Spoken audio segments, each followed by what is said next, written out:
We need to ban racial and religious profiling. We need to hold police officers and police departments accountable for violent, reckless behavior. We need to promote better training and professional accreditation of police departments. Madam President, why do we demand that universities maintain accreditation to receive federal funds, but make no such demand of law enforcement agencies? And we need to do much more within the criminal justice system, but also within all of our systems, to dismantle the structures of racism that our federal, state, and local governments carefully erected and maintained over centuries. We know a little bit about this in Virginia. The first African Americans into the English colonies came to Point Comfort, Virginia in 1619. They were slaves. They'd been captured against their will, but they landed in colonies that didn't have slavery. There were no laws about slavery in the colonies at that time.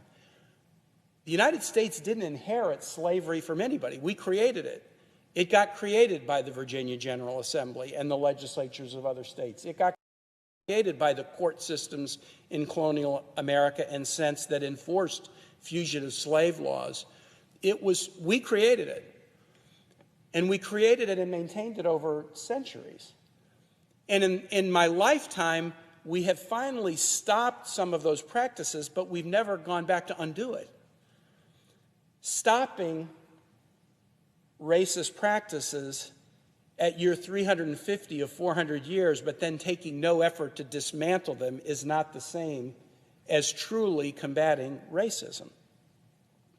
But I'm mindful of the challenge laid down by our young people. No more politics as usual.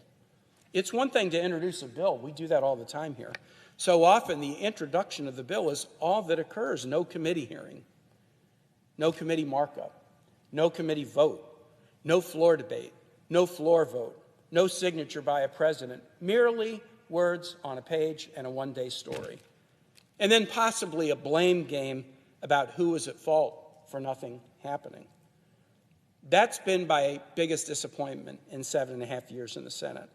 Unlike my service at the state and local levels, where we took action and then engaged in healthy competition about who should get credit, in Congress, it's too often a story of inaction and then an unproductive competition over who should be blamed for nothing getting done.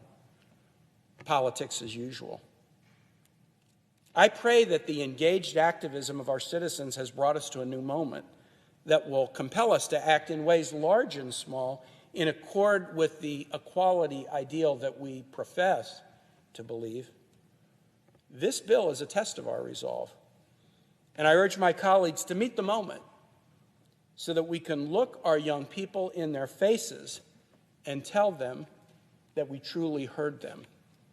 And with that, Madam President, I yield the floor.